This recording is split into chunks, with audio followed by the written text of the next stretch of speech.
At my brother's $600,000 wedding in Lakeview Estates, I expected some drama, just not from my own husband.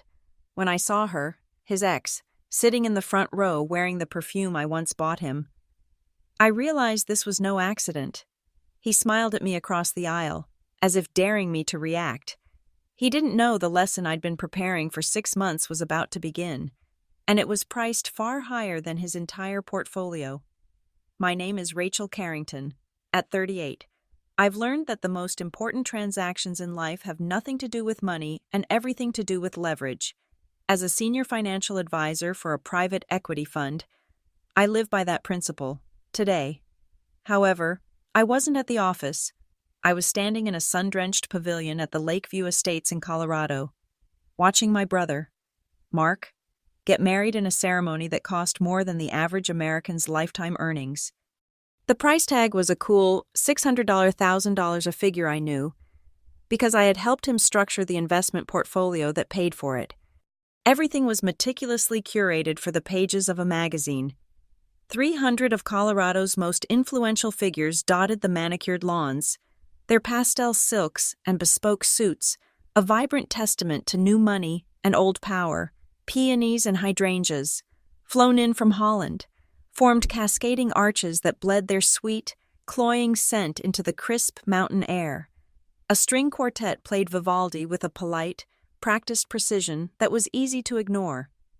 I was a part of the tableau, a perfectly placed piece in my brother's perfect day. My stylist, a woman with a ferocious reputation and an even more ferocious price list, had chosen a classic sapphire blue dress for me. It was elegant, understated, and designed to convey quiet confidence. It was armor. I hadn't seen my husband yet. James was, as usual, fashionably late. It was a power move he'd perfected, arrived just late enough to make an entrance, to remind everyone that his time was more valuable than theirs. When he finally appeared, slipping through a side entrance near the bar, he was the very picture of success. His Tom Ford suit fit him like a second skin, the kind of tailoring that costs 5 figures and whispers its price instead of shouting. A Patek Philippe watch, the one I'd given him for our 5th anniversary, peeked from beneath his cuff. He caught my eye from across the lawn and flashed that brilliant, camera-ready smile. It was a magnificent smile, the one that had charmed investors out of millions and charmed me into believing in a future we'd build together. But I had spent a decade studying its nuances. I knew its every tell. This one was pure performance. It didn't come close to reaching his eyes. I gave him a small, dutiful nod and turned my attention back to the ceremony, which was just about to begin. The guests were taking their seats in rows of white-cushioned chairs. As people shuffled past, a familiar scent drifted toward me. Frédéric Malle's Portrait of a Lady. It was a heady blend of Turkish rose and patchouli, a perfume I knew intimately because I had bought it for James years ago, back when he claimed he liked a hint of it on his own skin. I froze. My gaze lifted from the program in my hands and swept across the front row, reserved for close family, and there she was. Melissa. His ex, the long-term, preemie girlfriend, the one whose ghost had haunted the first 2 years of our marriage, a ghost James swore had been thoroughly exorcised. She was an interior designer with a flair for dramatic, minimalist spaces, and an even greater flair for making herself the center of any room she occupied. She had a history of stealing my spotlight, of turning up at events uninvited, of making comments that were just subtle enough to deny but sharp enough to draw blood. Seeing her here, in the front row of my brother's wedding, felt like a physical blow. She turned her head slightly, and the Colorado sun glinted off the platinum blonde of her hair. She looked radiant, composed, and utterly, infuriatingly at home. My heart began a low, heavy drumbeat against my ribs. I watched James make his way through the crowd, accepting handshakes and pats on the back. He moved with the easy grace of a man who owned every room he entered. He reached the front row, leaned down to kiss his mother, and then paused beside Melissa. She looked up at him, a slow, knowing smile spreading across her face. He offered her his hand, not to shake, but to help her adjust the delicate fascinator in her hair.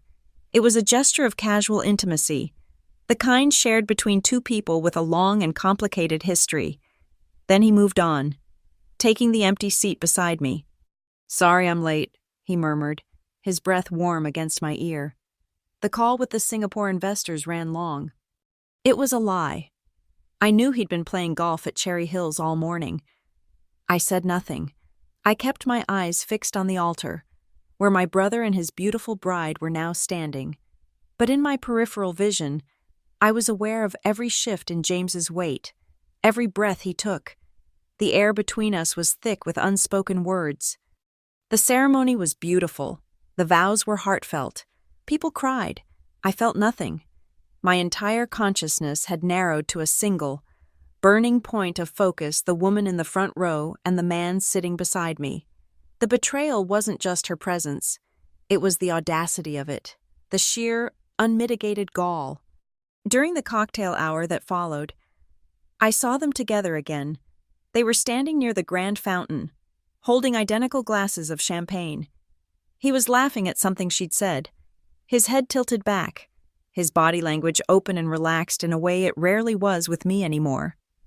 She reached out and brushed a piece of lint from his lapel, her fingers lingering for a fraction of a second too long. They clinked their glasses together. It wasn't a formal toast. It was a private communion, a shared secret in a crowd of 300. And that's when it happened, the subtle, collective turning of heads, the conversations that faltered, the sudden, intense focus of the room. Every pair of eyes, curious, pitying, gleeful, swung from them to me.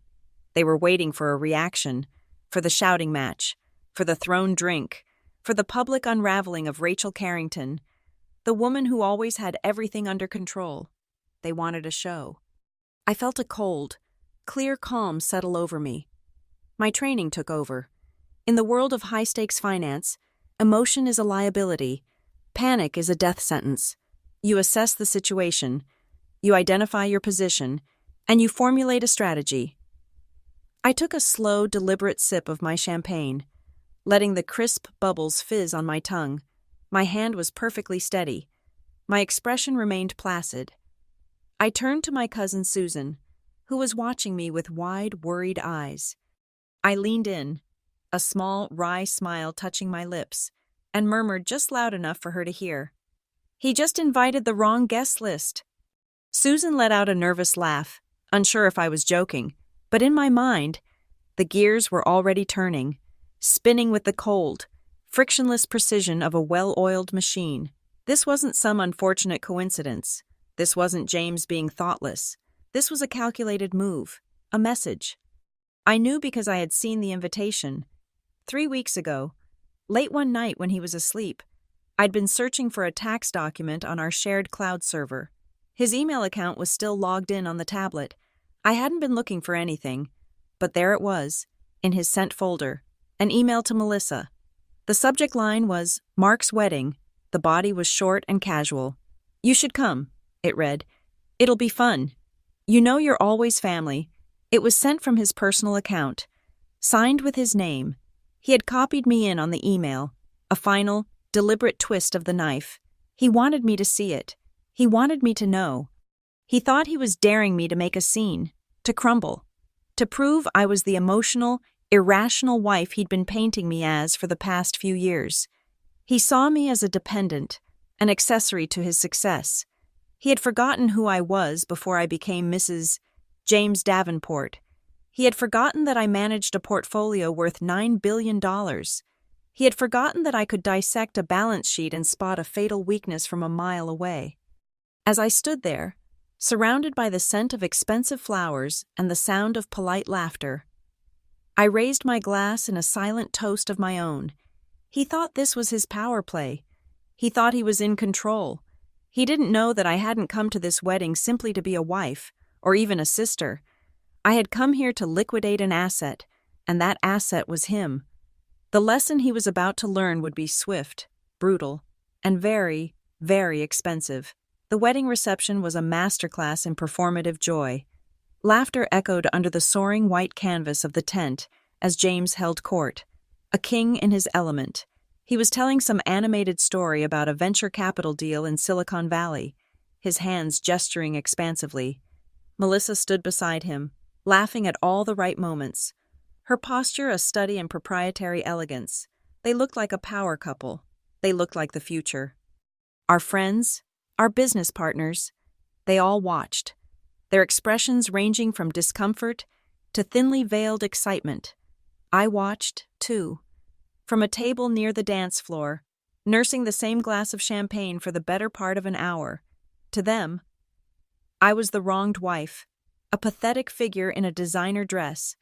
They couldn't see the truth I was a creditor, and the man of the hour was about to have his assets frozen. Our story hadn't started this way.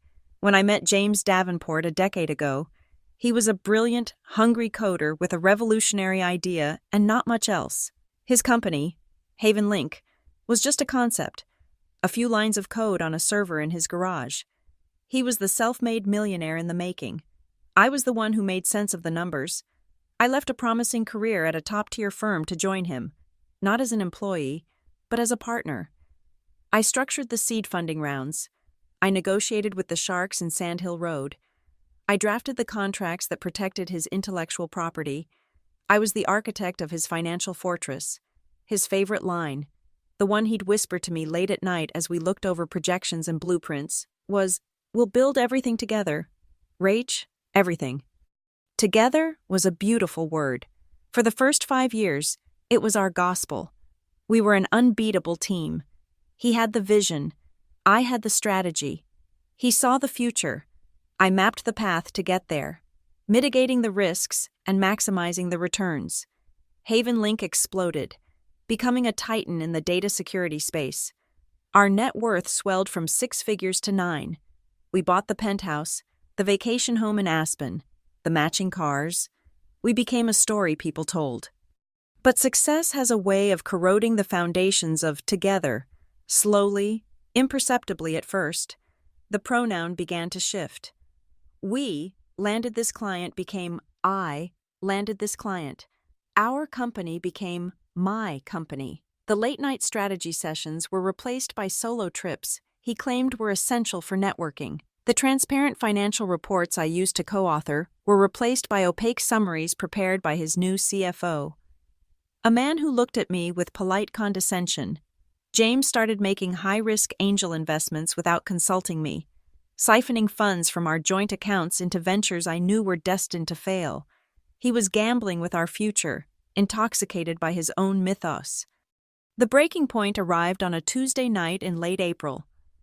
Under the harsh glare of my office lamp during tax season, I was reconciling our personal and corporate filings, a task I still insisted on handling myself. It was a habit from the lean years, a way to keep my hands on the pulse of our finances. And that's when I found it. A wire transfer for $2.4 million from a joint investment account to a shell corporation I'd never heard of, Thorn Creative Consulting, LLC. The payment was categorized as a consulting advance. Thorn. The name snagged in my brain. My fingers flew across the keyboard as I ran a corporate search. The LLC was registered in Delaware 6 months prior. The sole proprietor. The only name listed on the official documents, Melissa Thorn. The air left my lungs. It wasn't just an affair. An affair is about sex, about ego. This was something far more insidious. This was a merger. He was using our money, the money I had helped him make, to finance his ex-girlfriend's business and, by extension, her life. He was laundering our shared past to pay for his secret future. The number itself was an insult, $2.4 million. It wasn't a small indiscretion. It was a calculated, significant withdrawal from the empire we were supposed to be building.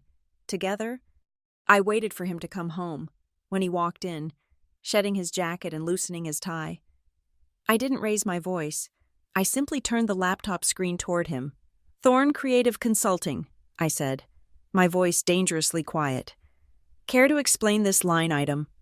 He glanced at the screen, and for a fleeting moment, I saw a flicker of panic in his eyes.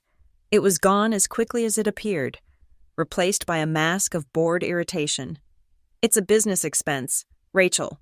We're exploring a potential rebranding for a subsidiary. Melissa does good work.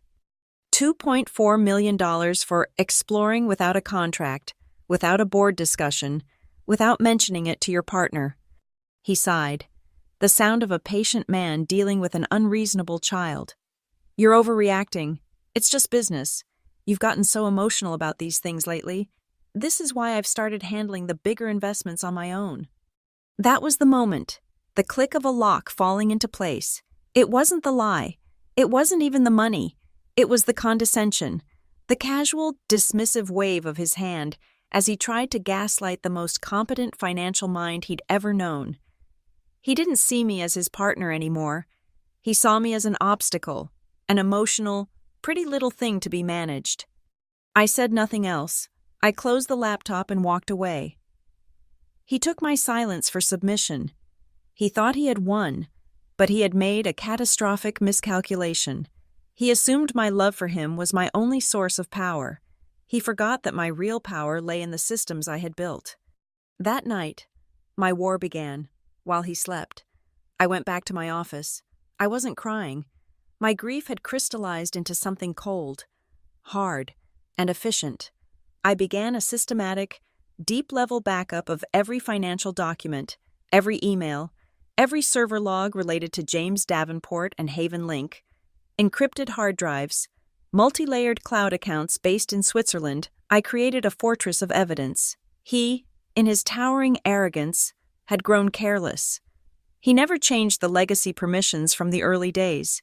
He didn't know that my digital signature was still a required co-authorization on the master corporate accounts, a failsafe I had put in place a decade ago to prevent a hostile takeover. He had forgotten he couldn't sell, transfer, or leverage his most significant assets without a ghost in the machine quietly signing off, without me. I started a new file, a private ledger. It wasn't for tracking money, it was for tracking slights. Every time he patronized me, every "don't worry your pretty little head about it," every board meeting I was excluded from, every dinner where he took credit for a strategy I had designed, I documented it, date, time, context, and cross-referenced evidence. It was a meticulous accounting of a marriage's collapse. It was the prospectus for his downfall. His invitation to Melissa for my brother's wedding was the final entry. It was the ultimate act of public humiliation, a declaration that I was officially being replaced. He thought he was pushing me toward a messy, emotional divorce where he could paint me as unstable and walk away with the lion's share of the assets. He thought it was checkmate. Back in the reception tent, I watched him raise his glass in a toast to my brother. "To new beginnings," he shouted, and the crowd cheered. Melissa looked at him with pure adoration. I met his eyes across the room, and this time, I allowed myself a small, genuine smile. He looked momentarily confused, unnerved by my calm. He thought this was his day, his victory. But the market was about to turn. The due date on his debt had just been called. The day of reckoning, the day of payment, was finally here, and his account was about to be bled dry. A person's downfall is never a single, cataclysmic event. It is a series of quiet, meticulous preparations.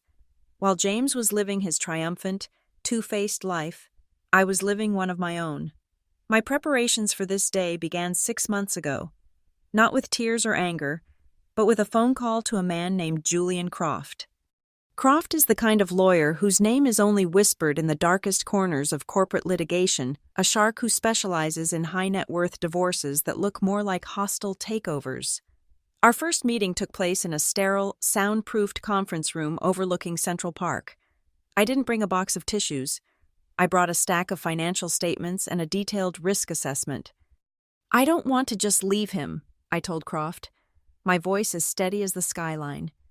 "I want to dismantle him. I helped build the house. I will be the one to set the terms of its demolition." The first step was financial secession.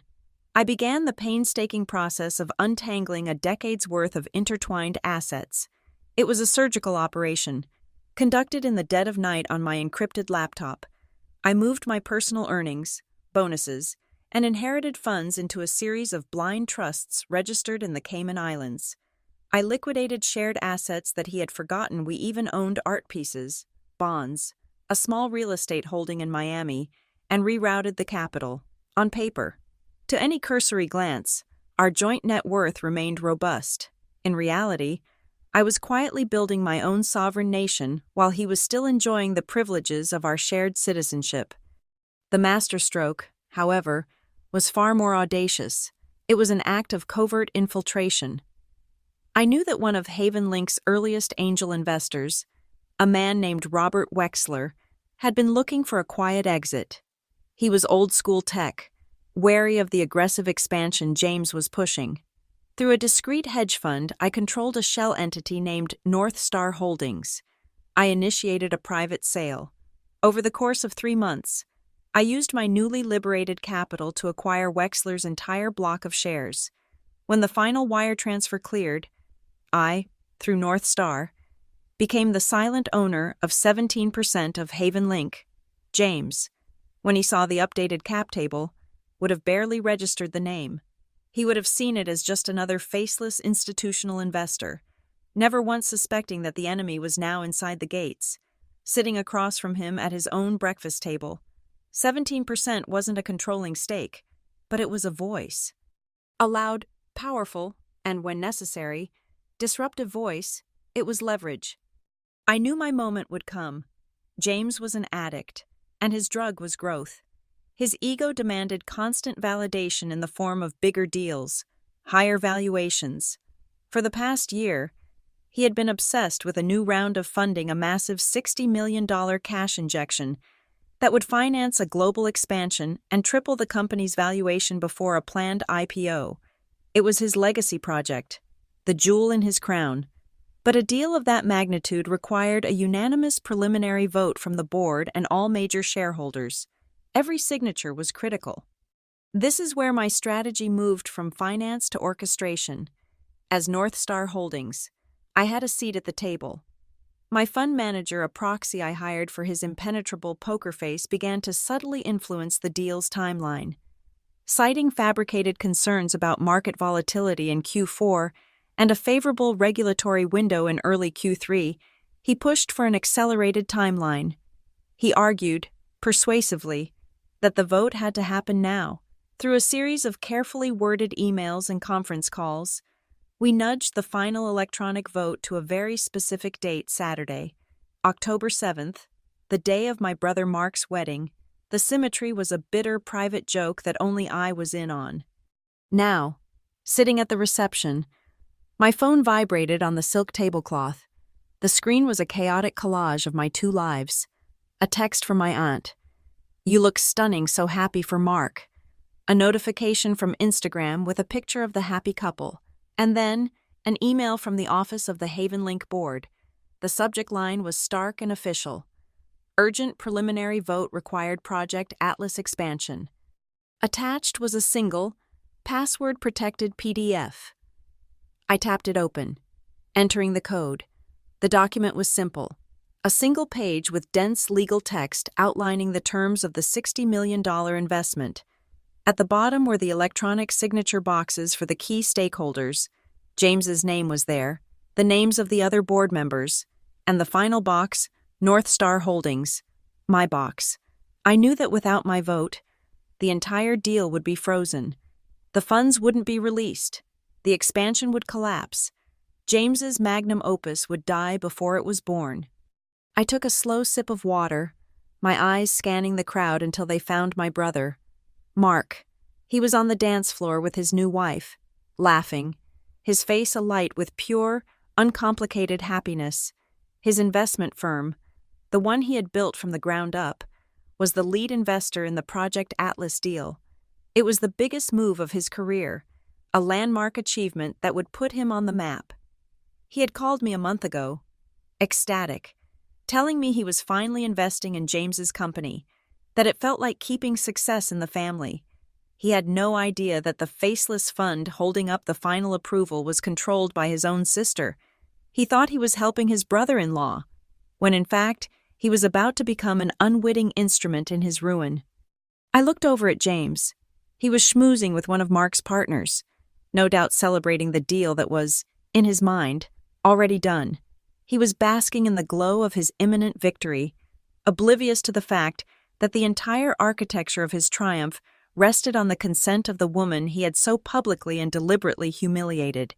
He had brought his ex-girlfriend to my family's most sacred event as a show of power, to prove how little I mattered.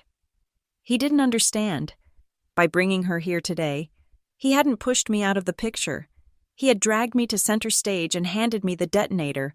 He was the one who had set the scene for my ultimate revenge. And now, all I had to do was press a button. The band had transitioned from classical arrangements to a lively jazz ensemble, and the dance floor was a swirling kaleidoscope of expensive fabrics and flashing smiles. The air was thick with the scent of champagne and entitlement. I remained at my table, a stationary object in a world of kinetic celebration, watching the spectacle with the detached interest of an anthropologist. It was then that she decided to make her approach.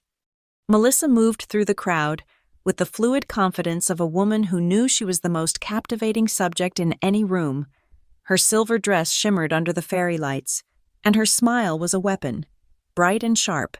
She stopped before my table, placing a manicured hand on the back of an empty chair. The conversations at the tables nearby seemed to quiet, a subtle shift in atmospheric pressure that signaled the start of the main event. "Rachel," she began, her voice a silken purr. "You look—" She paused, her eyes doing a slow, deliberate sweep from my shoes to my face, as if she were appraising a piece of furniture for a client. Radiant. I guess James really does have good taste. It was a perfectly constructed insult, wrapped in the guise of a compliment. The implication was clear. I was merely another one of his well-chosen acquisitions, just like the watch on his wrist or the car in his driveway. I didn't flinch. I picked up my wineglass, swirling the pale gold liquid, and met her gaze over the rim. "He did," I said, allowing a small, cool smile to touch my lips. "Once." The comeback landed with a quiet thud in the space between us. Her smile tightened by a millimeter. Her eyes, for a fraction of a second, lost their predatory gleam. She recovered quickly, her gaze flicking down to my left hand, to the 7-carat diamond wedding ring James had given me. It was a blatant, territorial gesture. The look in her eyes was one of pure, unadulterated triumph, the look of a woman who believed she had already won the war and was simply enjoying the surrender. Before she could speak again, a familiar shadow fell over the table. "Ladies," James said, his voice booming with false bonhomie. He placed a hand on Melissa's back, a gesture of casual possession that made my stomach clench. "Glad to see you're getting acquainted." He beamed at us, a parody of a benevolent husband. "You two should talk. Seriously. Melissa might be designing our next house.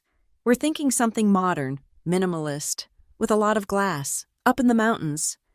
He was building a future with her, right in front of me, using the very language of architecture and design as his tools of humiliation. He expected me to sit there and absorb it, to be the gracious, smiling wife while he paraded his affair and planned their new life together. Melissa's expression softened into one of smug satisfaction. She was no longer just the ex. He had just publicly promoted her to the role of future. I set my wineglass down with a soft click. I looked not at her, but directly at my husband, my expression serene. "What a wonderful idea," I said, my voice even and clear. "If there is one left to design." The air grew still. Melissa's triumphant smile faltered, replaced by a look of confusion. The line made no literal sense. It was a non sequitur, a piece of a conversation she wasn't privy to. But James heard it differently. For a single, unguarded second, his mask slipped. His eyes, which had been alight with arrogant glee, went flat. A flicker of something not understanding, but a primal sense of warning crossed his face. He had stepped on a floorboard and heard a hollow sound beneath, the sound of a void he didn't know existed. He recovered almost instantly, forcing a laugh. "Rachel, always the pragmatist," he said, shaking his head as if I'd made a joke about market fluctuations. But the seed was planted. For the rest of the evening, he seemed determined to prove me wrong, to prove his own solidity.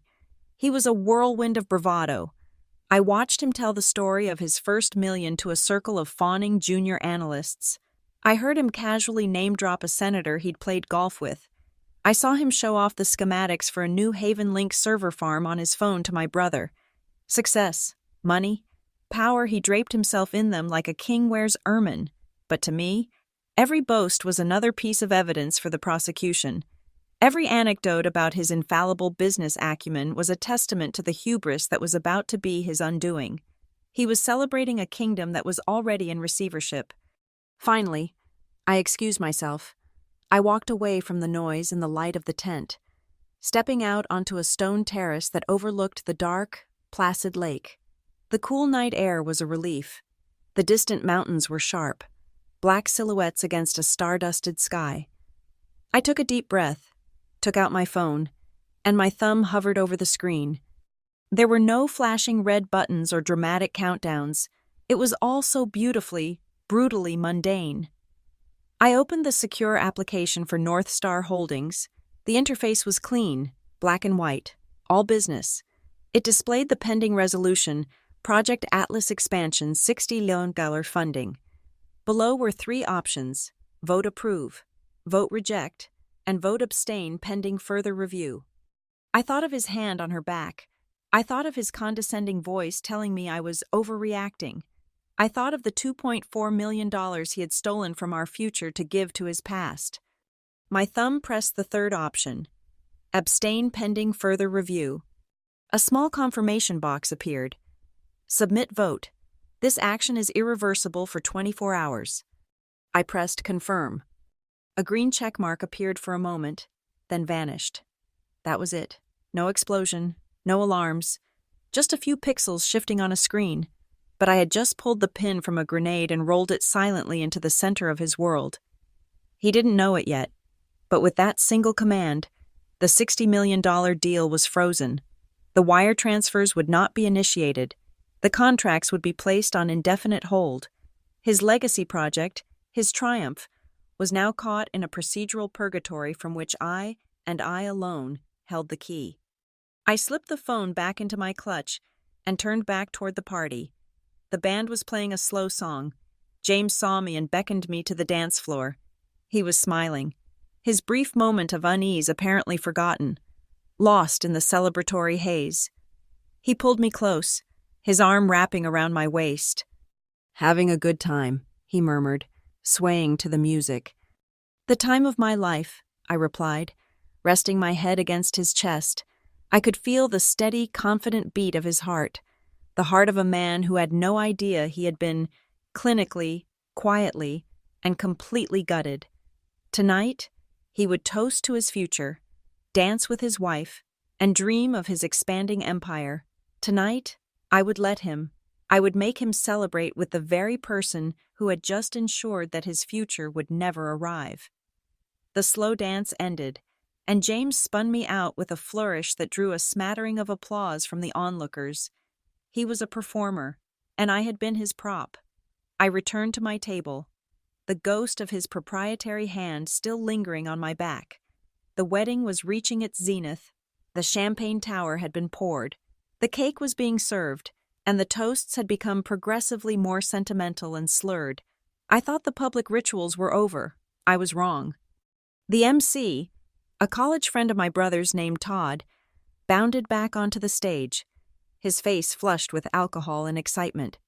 "All right, everyone, let's keep the love flowing," he shouted into the microphone, feedback screeching for a moment. "We've heard from the best man, the maid of honor, but there's one more person we need to hear from. Let's get a huge round of applause for the groom's amazing, beautiful sister, Rachel." A spotlight swung from the stage and pinned me to my seat. A wave of applause rippled through the tent. My heart hammered against my ribs, a sudden, frantic bird. This wasn't on the schedule. I was completely unprepared. I looked over at my brother, Mark, who gave me an encouraging, slightly drunken thumbs up. I had no choice. I plastered a gracious smile on my face, smoothed down my dress, and stood up. I began walking toward the stage, my mind racing, trying to assemble a few coherent, heartfelt sentences about my brother. I never made it. As I reached the edge of the dance floor, James moved with startling speed. He intercepted me, took the wireless microphone from Todd's outstretched hand, and turned to face the crowd. His smile was wide, indulgent, and utterly dismissive. "Actually," he said, his voice amplified, silencing the room, "I think I'll speak for her." He turned to look at me, his eyes filled with a patronizing sympathy that made my blood run cold. He let the silence hang in the air for a beat, milking the moment. "My wife's been emotional today." A wave of laughter rolled through the tent. It wasn't uniformly cruel. For many, it was the kind of gentle, knowing laughter reserved for a husband handling his sensitive wife. They saw a charming man, playfully teasing his partner. I heard it for what it was, a public neutering. He was painting me as unstable, a woman whose feelings rendered her incapable of even giving a simple toast. He was invalidating me in front of 300 people who represented our entire world. He then leaned in and pressed his lips against my cheek. The kiss was feather light, but it landed like a brand. It was a gesture of absolute ownership, a public staking of his claim. "This is mine. I control it. I speak for it." It was a kiss not of affection, but of possession.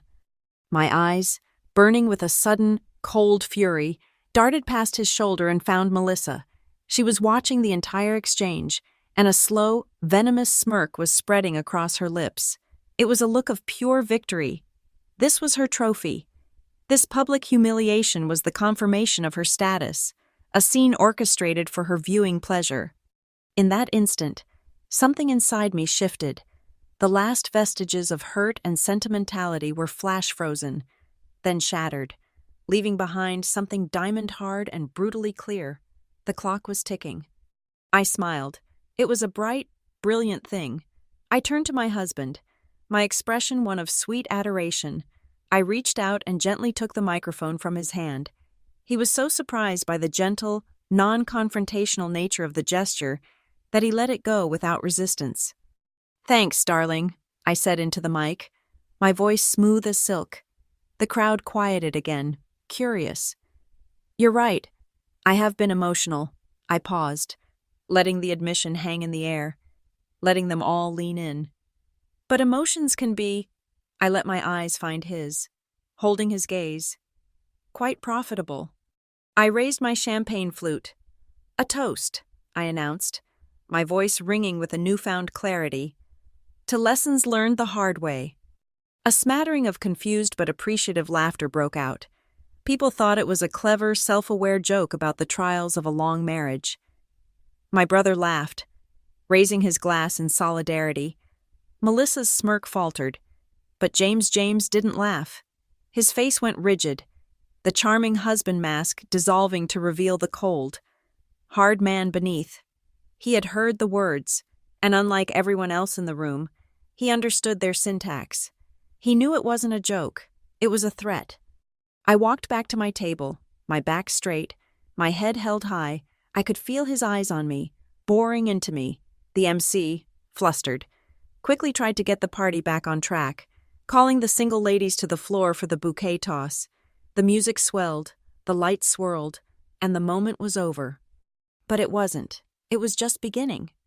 I sat down and discreetly glanced at my phone, which was tucked into my clutch. The time was 10:05 p.m. In my outbox, an email was scheduled to be sent at 10:15 p.m. from a secure, untraceable server. It was addressed to a single recipient, a notoriously aggressive financial blogger who specialized in exposing corporate fraud.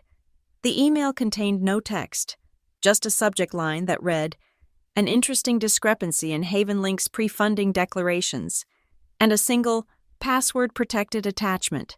The attachment was a ledger I had prepared, detailing the $2.4 million consulting fee to an undeclared related party, Melissa Thorne. It was the first shot, a warning shot, perhaps, but one fired directly at the hull of his unsinkable reputation. James thought he had just won a public battle of wills. He thought he had put me in my place. He had no idea that in less than 10 minutes, the war would go public, and it would be a war he was destined to lose. The clock was ticking. 9 minutes. The 10 minutes passed with the excruciating slowness of a ticking bomb.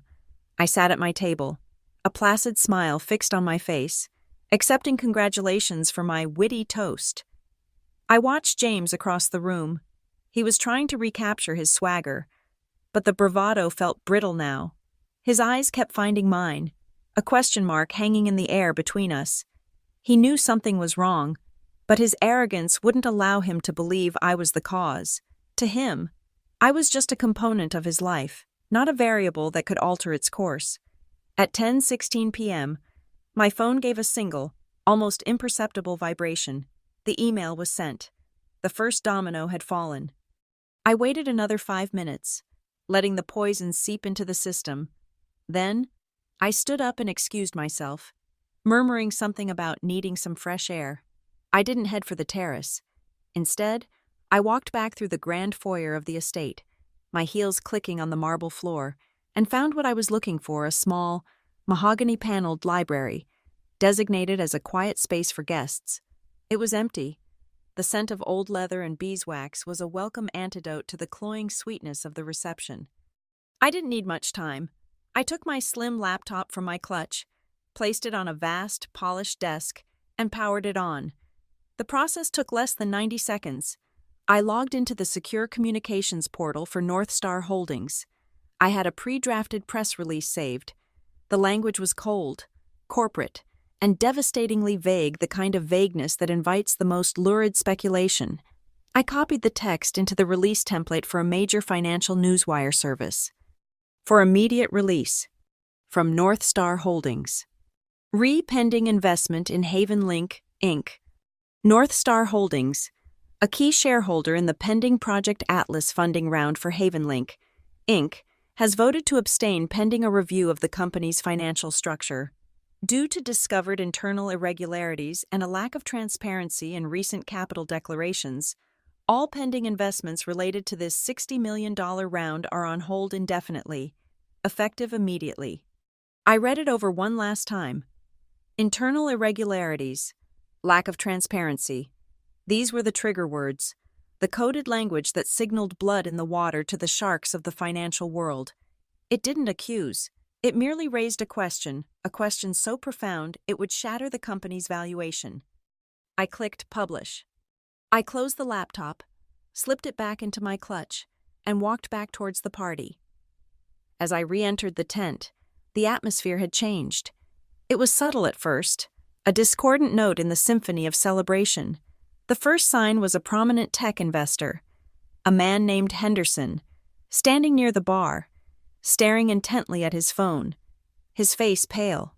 Then I saw another, the head of a venture capital firm, whispering urgently into his phone, his back to the crowd. The digital wildfire had begun. The newswire alert would have hit the terminals of every major investment bank, every hedge fund, every financial journalist on the East Coast. From there, it would have spread through secure messaging apps like Signal, a wave of digital panic rippling through the very crowd that was currently sipping my brother's expensive champagne. They weren't reacting to a public stock drop, the markets were closed. They were reacting to something far more terrifying: the implosion of a massive private deal. Killed by the one thing they feared more than anything: the unknown, the specter of fraud. Then, I saw James, his phone, which had been silent on the table, began to buzz. Not once, but a continuous, frantic vibration. He picked it up, a frown creasing his forehead. I watched as he read the screen. It was like watching a building collapse in slow motion. The color drained from his face, leaving a sickly grayish pallor under his expensive tan. His confident posture slackened. The Patek Philippe watch suddenly looked too heavy for his wrist. His eyes lifted from the screen, wild and disbelieving, and scanned the crowd until they locked onto mine. There was no question in them now, only a dawning, horrified certainty. He started toward me, weaving through the dancing guests, his movements stiff and unnatural. He looked like a man walking through water. The noise of the party, the laughter, the music, it all seemed to fade into a dull roar. The world narrowing to the space between us. Melissa, who had been chatting nearby, saw the look on his face and hurried after him. her own expression a mask of confusion and concern. He stopped in front of me, his chest heaving. He held up his phone, the screen glowing with the press release. "What the hell did you do?" he hissed, his voice a low, strangled thing, barely audible over the band. I didn't have to feign ignorance. I met his furious gaze with a look of serene calm. "I'm not sure what you mean," I said, my voice deliberately light. "I've just been enjoying the party. It's a beautiful evening." "Don't play games with me, Rachel," he snarled, taking a step closer. The smell of whiskey and panic rolled off him. "North Star Holdings, this release, it's you.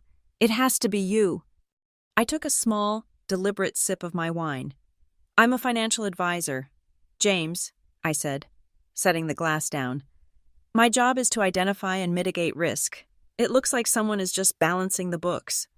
That was the line that broke him, the cool corporate jargon, the language I had used for years to build his fortune, now being used to describe its demolition. A guttural, animal sound escaped his throat. His hand shot out and clamped around my wrist, his fingers digging into my skin. "You're ruining me," he breathed, his knuckles white. "You are destroying everything." The pain was a sharp, flaring thing, but I didn't let it show on my face. I looked down at his hand on my arm, then back up at his face. My voice dropped to a whisper, cold and precise as a surgeon's scalpel. "Correction," I said. "You ruined yourself. You ruined us. This is just the final calculation. This is the consequence you signed off on when you copied me in that invitation." His eyes widened, the last piece of the puzzle clicking into place, the email. He understood. He finally, truly understood. His grip on my wrist loosened, his hand falling away as if he'd been burned. Behind him, Melissa had heard every word. Her perfectly made-up face was a canvas of dawning horror. The triumphant smirk was gone, replaced by the terrified, uncomprehending stare of someone who had just been told her winning lottery ticket was a forgery. The minimalist mountain home with its walls of glass, the future she had been so sure of, was dissolving into smoke. She looked from my face to James's, searching for an explanation, for a denial, but found none. I looked at both of them, two statues frozen in the wreckage of their own making. I picked up my clutch from the table. "Enjoy the party," I said, my voice soft but carrying with the finality of a judge's gavel. "It's the last one you'll be hosting for a very long time." And then I turned and walked away. I didn't run, I walked, my pace measured and even, straight through the heart of the celebration. The band was playing a cheerful swing number. People were laughing, oblivious. A photographer's flashbulb went off, momentarily bleaching the scene white, capturing a perfect tableau: the joyful, dancing guests, the beautiful bride and groom, and in the background, a man whose life had just been reduced to ash, his face a mask of utter devastation. I didn't look back. I just kept walking, out of the tent, out of the light, and into the cool, quiet darkness of my new beginning. The sun rose the next morning over the Colorado mountains, painting the sky in serene shades of peach and lavender. It was a beautiful, peaceful dawn, utterly indifferent to the wreckage I had created in the dark. I sat on the balcony of my hotel suite, a cup of black coffee warming my hands, and watched the world wake up. I had left the wedding without a single goodbye, slipping out into the night and leaving a crater where my marriage used to be. I had slept for 3 hours, a deep, dreamless sleep, and woken up feeling not victorious, not vengeful, but quiet. The storm had passed, and now I was in its eye. My tablet lay on the table beside me. At precisely 7:00 a.m., the morning's financial news alerts began to populate the screen. The headline from the Wall Street Journal was the first to appear. Stark and brutal in the soft morning light. Haven Link's $60. Funding round halted. Amidst allegations of misconduct, CEO James Davenport faces internal audit after mysterious shareholder vote. The article was a masterpiece of controlled demolition. It detailed the sudden, inexplicable hold on the Project Atlas deal. It quoted anonymous sources I had carefully cultivated, who spoke of grave concerns and financial irregularities. It mentioned the key abstaining vote from a private equity fund, North Star Holdings, that had, until yesterday, been a silent partner. The story didn't have all the facts, but it had enough to create a narrative of chaos and potential fraud, a narrative that would be impossible for James to survive. A new email pinged in my secure inbox. It was from Arthur Vance, the chairman of Haven Link's board, a man I knew to be pragmatic and ruthless in equal measure. The timestamp was 4:52 a.m. He had clearly been up all night. The message was brief and contained none of the usual corporate pleasantries. Subject your vote. North Star. Your action last night triggered an immediate internal review of the Project Atlas declarations. We have uncovered a significant, undisclosed wire transfer of $2.4 million from a corporate account to an entity controlled by a personal associate of Mr. Davenport. It appears this transfer was deliberately concealed from the board. Your vote has prevented what we now believe would have been an act of irreversible corporate fraud. We owe you our gratitude. Arthur. The validation was a cold, clean satisfaction. It wasn't just revenge, it was a correction, a market correction on a personal scale. I typed a simple, 2-word reply. You're welcome. I hit send. The official request for an emergency board meeting arrived an hour later. It was a video conference. I logged in from my laptop, my face composed, one by one. The faces of the board members appeared in their neat little boxes on my screen, a gallery of worried, powerful men. James's box was the last to activate. He looked like a ghost. His eyes were bloodshot. His face was unshaven, and the suit he wore looked like a costume he had slept in. He stared at the screen, but his gaze was vacant. When the box for North Star Holdings lit up, it was my face, not my proxies, that appeared. A visible jolt went through the meeting. Arthur Vance's eyebrows shot up. Another board member audibly gasped. James's head snapped up, his empty eyes focusing on me with a look of pure, unadulterated hatred. He now understood the full scope of my infiltration. The meeting was short. Arthur, his voice grim, announced that in light of the ongoing internal audit and the potential for SEC violations, the board had requested that James Davenport take an immediate and indefinite leave of absence as CEO. James said nothing. He didn't fight.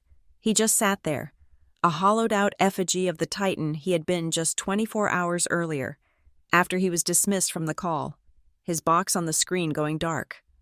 Arthur turned to the matter of his replacement. "We need stability," he said, his eyes fixed on me. "We need a leader who understands the company's finances and who has already demonstrated a commitment to its integrity. The board is in agreement. North Star. We would like you, Ms. Carrington, to step in as interim CEO, effective immediately." I didn't feign surprise. I simply nodded. "I accept." I said. The war was over. I had won. My phone rang an hour later. It was a blocked number. But I knew who it was. I answered and said nothing. For a long moment, there was only the sound of his ragged breathing on the other end of the line. "You planned this," he finally rasped, his voice a hoarse, broken thing, stripped of all its commanding resonance, every last detail. "You planned all of it." I looked out at the mountains, at the vast, indifferent blue of the sky. There was no triumph in my voice, no anger, no emotion at all. It was simply a statement of fact, the final closing entry in a ledger that had been open for far too long. "You invited her." "James," I said quietly, "I just invited karma." I ended the call before he could reply. The rest of the collapse was swift and silent. I learned from a mutual acquaintance that Melissa had checked out of her hotel before sunrise. Her flight had been one way to somewhere on the East Coast by noon. Her vibrant Instagram account, a curated monument to her impeccable taste and social climbing, had been deleted. Her professional website was taken offline. She had vanished, a ghost exorcised not by prayer, but by a catastrophic drop in her lover's net worth. And so, within a single revolution of the earth, The two people who had stood together and laughed at my expense had lost everything. He lost his company, his power, his reputation. She lost her patron, her benefactor, her shortcut to the life she so desperately craved. It was a swift and total annihilation. I stood up and walked back inside the suite, the chill of the morning air still clinging to me. I thought about what I had lost. I had lost a husband, a marriage, a decade of my life spent building a dream with a man who had turned out to be a stranger. But that had all been lost long before the party. That had been a slow, creeping death by 1,000 cuts. The only thing I truly lost at that wedding, the only thing that had finally run out, was my patience. I didn't fly back to New York.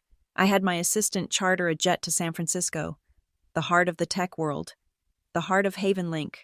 The war for the company was over, but the campaign to secure it had just begun. I landed on a private airstrip as the morning fog was burning off the bay, and the first call I made was not to the office, but to my lawyer. "Julian," I said, my voice crisp against the roar of the jet engines winding down. "File it. Today." There was no need for further explanation. He knew. "The petition will be on his lawyer's desk by noon," he replied, his voice a low hum of efficiency. Rachel, congratulations on the promotion. The second action was a press release. While the divorce papers were being dispatched by a courier, I was in the back of a black town car, typing on my laptop. The previous release had been an act of demolition. This one was an act of construction. It was even shorter than the first, a model of corporate brevity. For immediate release, from the Board of Directors, HavenLink, Inc. Re-leadership transition. The Board of Directors of HavenLink, Inc.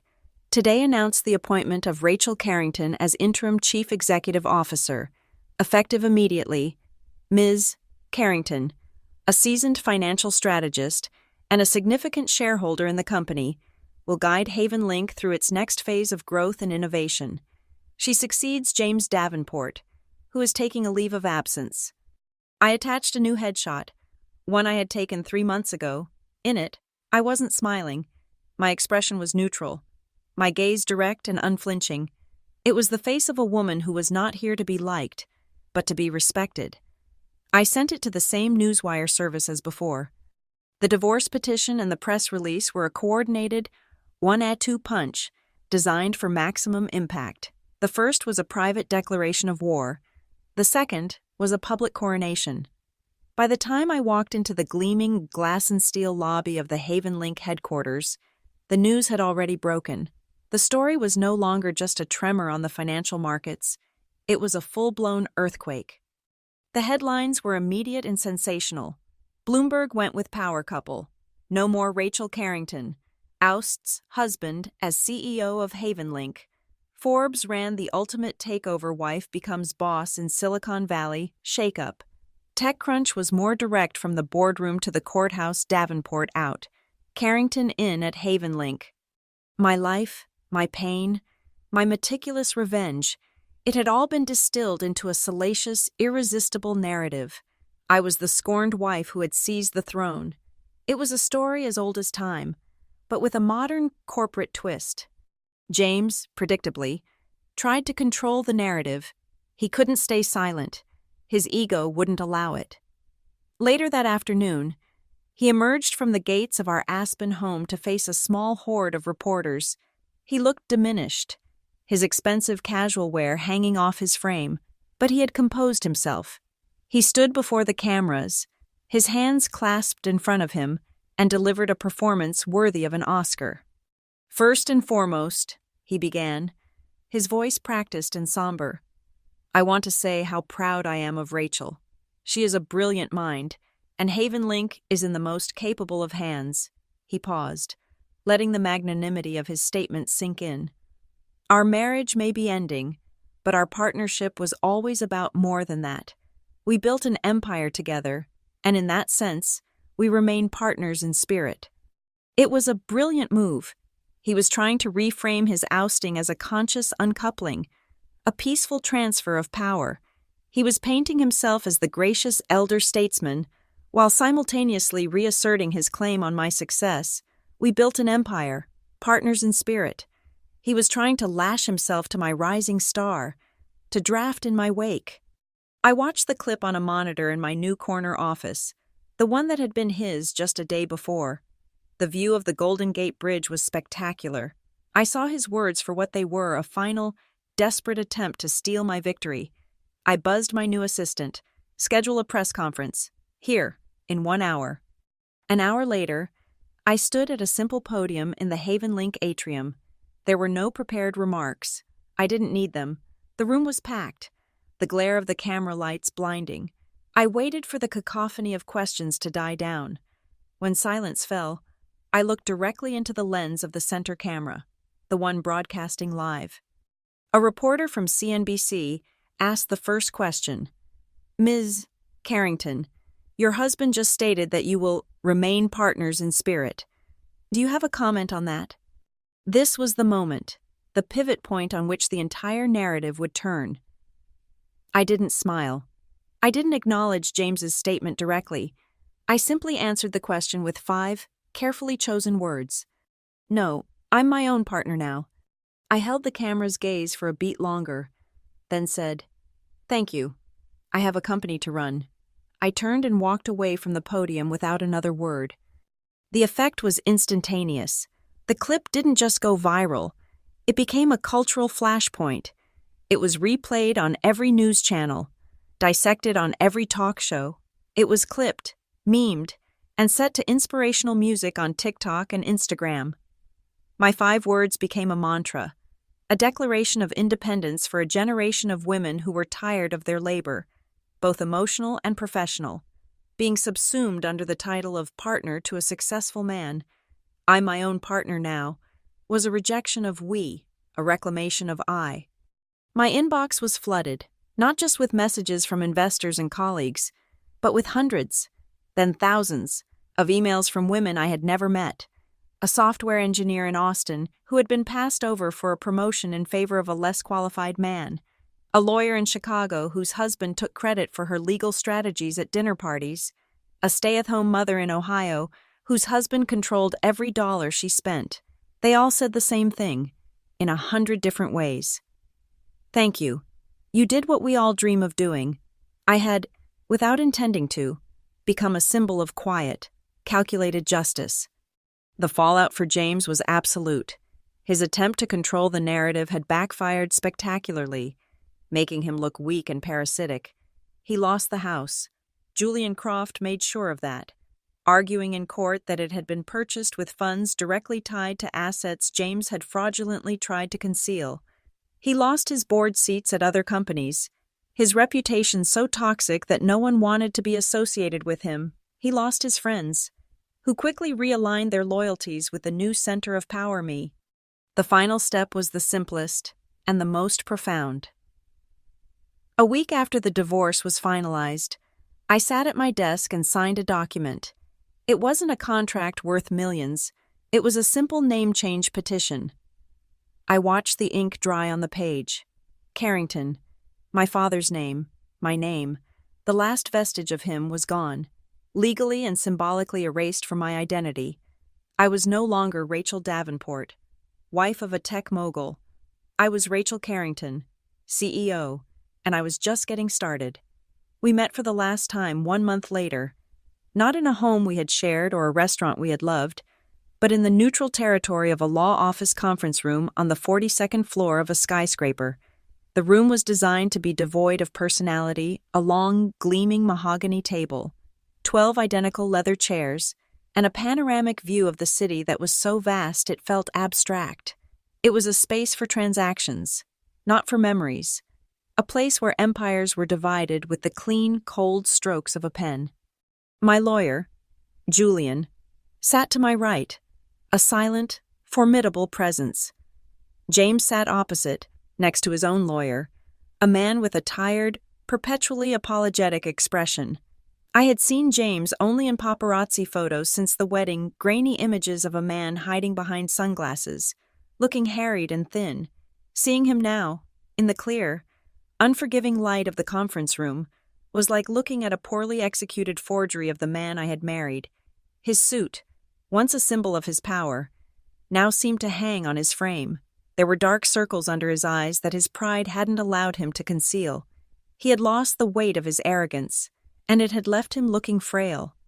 The lawyers did most of the talking, their voices a low, monotonous drone as they went through the final settlement agreement. It was less a division of assets and more a formal surrender. I had been generous, more generous than he deserved. I left him with enough to live comfortably, but not enough to rebuild an empire.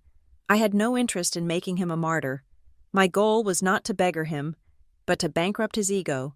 I wanted him to live out his days in the quiet, gnawing mediocrity he had always feared. When the lawyers finally fell silent, a stack of papers sat in the center of the table, waiting for our signatures.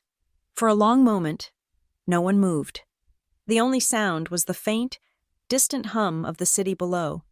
Then he spoke, his voice raspy, directed only at me. "You've humiliated me."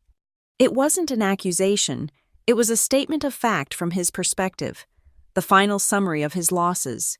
He was still thinking in terms of public perception, of ego, of shame.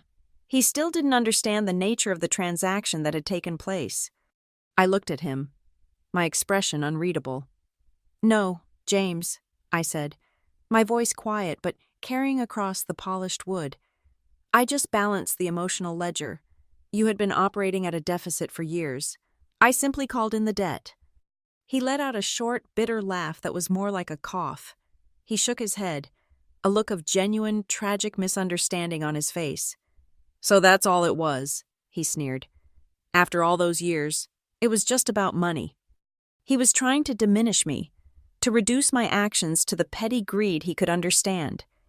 He needed to believe I was the villain, that my motives were as base as his own. I leaned forward slightly, my hands clasped on the table. "No," I said, my gaze steady and direct, pinning him in his chair. "It was never about the money, it was about value. You took a founding partner in your life and in your business, and you unilaterally wrote her down to zero. You treated me as a liability to be managed, not an asset to be cherished. I didn't take your money, James. I just cashed out my equity at its true market value." The color drained from his face. The financial analogy, our native language, had hit its mark. He had no response. I reached into my briefcase and pulled out a small, velvet box. I slid it across the table. It stopped a few inches from his hand. It was the Patek Philippe watch, the one I had given him for our 5th anniversary, the one he had worn at the wedding. He stared at it, his jaw tight. "Here," I said softly. "A depreciated asset, its sentimental value has bottomed out, and as a timepiece, its performance has become unreliable. It no longer fits my portfolio." The silence in the room was absolute. Even the lawyers seemed to be holding their breath. I had taken a symbol of our shared history and stripped it bare, labeling it with the cold, brutal language of the marketplace. I had rendered our past worthless. He finally looked up from the box, his eyes burning with a desperate, impotent rage. This was the man I recognized, the cornered animal, ready to lash out because it had no other move left. "You'll regret this, Rachel," he hissed, his voice trembling. "One day, you'll wake up alone in that big office, and you will regret this." It was the last arrow in his quiver, a threat born of his own deepest fear, loneliness. But he was projecting his own balance sheet onto mine. A small, genuine smile touched my lips. It wasn't a smile of triumph or cruelty. It was a smile of peace, of finality. "Regret doesn't earn interest, James," I said. "It's a non-performing asset. I've written it off. I'm reinvesting my capital elsewhere." That was the end. There was nothing left to say. He stared at me for a moment longer, searching my face for a crack, for a flicker of doubt or pain. He found nothing. He pushed his chair back, the legs scraping harshly against the floor, and walked out of the room without another word, his lawyer scrambling after him.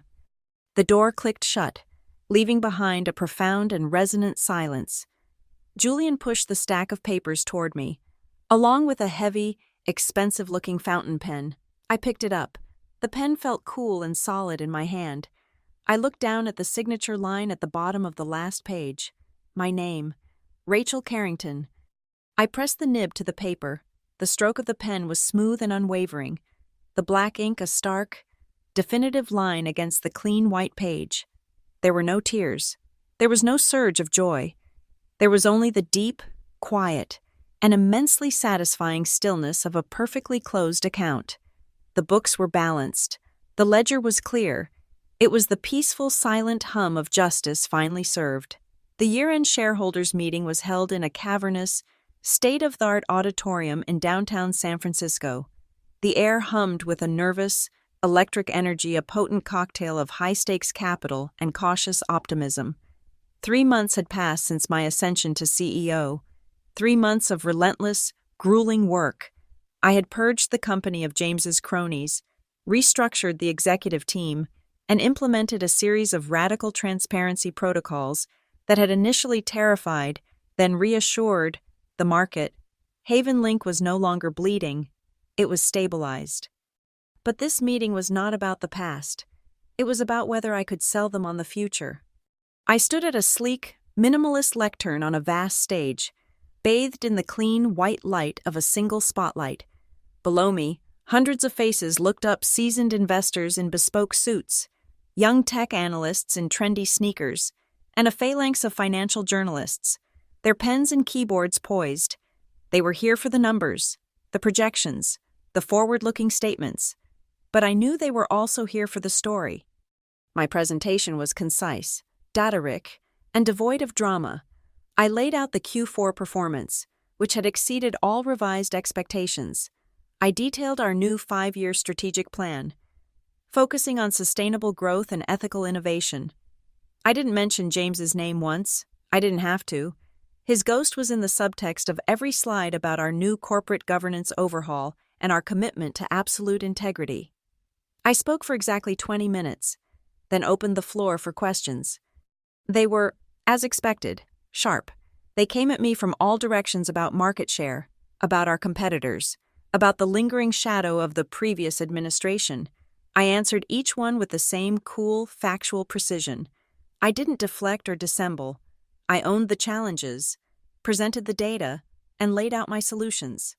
I was not the emotional, unstable woman James had tried to paint me as. I was a CEO, in complete command of her company. After a grueling 45 minutes, the moderator, a well-respected journalist from the Financial Times, stepped forward. "We have time for one last question," she announced.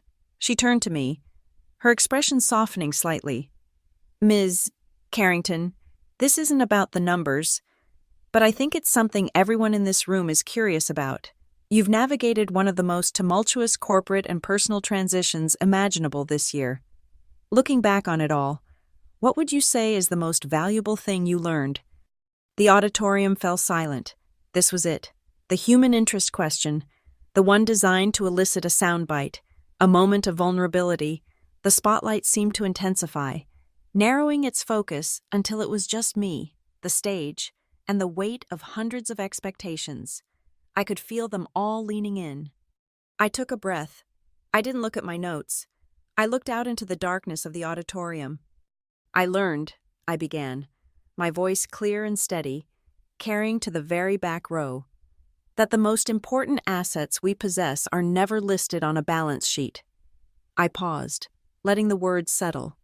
"And that some lessons can't be bought. They can only be earned." A strange thing happened. There wasn't an immediate reaction. There was a beat of profound silence as the meaning of the words landed. Then, a single person began to clap, then another, and another, until a wave of sustained, genuine applause filled the vast space. It wasn't the polite, obligatory applause from the start of the meeting. This was different. It was a sound of respect. As the applause continued, the house lights began to dim, and the spotlight on me softened. The large screen behind me, which had been displaying our corporate logo, flickered and changed. The camera feed in the room, broadcasting to the world, panned from my face to the screen, just as I had instructed the tech crew to do. On the vast, dark expanse, 2 lines of simple, white text appeared. Value integrity. Status: non-transferable. The applause swelled and then slowly faded as the meeting was officially adjourned. I gave a small nod to the audience and turned, walking off the stage. The moment I stepped through the heavy doors leading backstage, the quiet professionalism of the event was shattered. A chaotic scrum of reporters and photographers who had been waiting in the wings surged forward, their camera flashes creating a blinding, strobing effect. Questions were shouted, a wall of noise pressing in on me. "Ms. Carrington, what's next for Haven Link? Will the SEC press charges against Mr. Davenport? How does it feel to be one of the most powerful women in tech?" My security detail formed a protective wedge, guiding me through the chaos toward the exit. We emerged from the conference center into the crisp, cool air of the San Francisco evening. The wind swept up from the bay, whipping a strand of hair across my face. I pushed it back, my hand brushing against my cheek, my bare left hand. The indentation where my wedding ring had sat for a decade was finally gone. We were almost to the car when a young, tenacious reporter from a gossip site managed to break through the cordon. She thrust a microphone toward my face, her eyes wide with a hungry, predatory gleam. She wasn't interested in the company or the stock price. She wanted the story. "Mrs. Carrington, Mrs. Carrington," she yelled, her voice cutting through the din. "After everything that's happened, everyone wants to know, are you single now?" The question was designed to be a cage, to define me by my relationship to a man, even in his absence. Single, married, divorced, they were all just boxes. Check one. I stopped. The security guard beside me tensed, but I put a hand on his arm. I turned and looked directly at the young reporter. The camera flashes were relentless, but in the space between the bursts of light, I met her eyes. A slow, genuine smile spread across my face.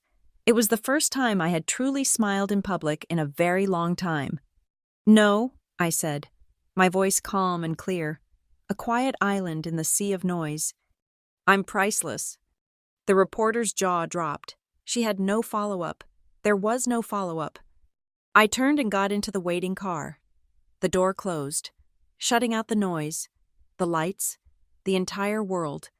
As the car pulled away from the curb, I looked out the window at the glittering city lights, my city, and for the first time in a very long time, I felt nothing but the quiet, limitless peace of a future that was entirely my own. Black screen, cut scene, the end. Thank you so much for listening to my story. I'm so curious to know where in the world you're tuning in from, so please drop a comment below and let me know. Let's connect and share our thoughts. If you enjoyed this, please consider subscribing to the channel and giving this video a like, and to help this story reach more listeners. Please support it by hitting the hype button. It makes a huge difference.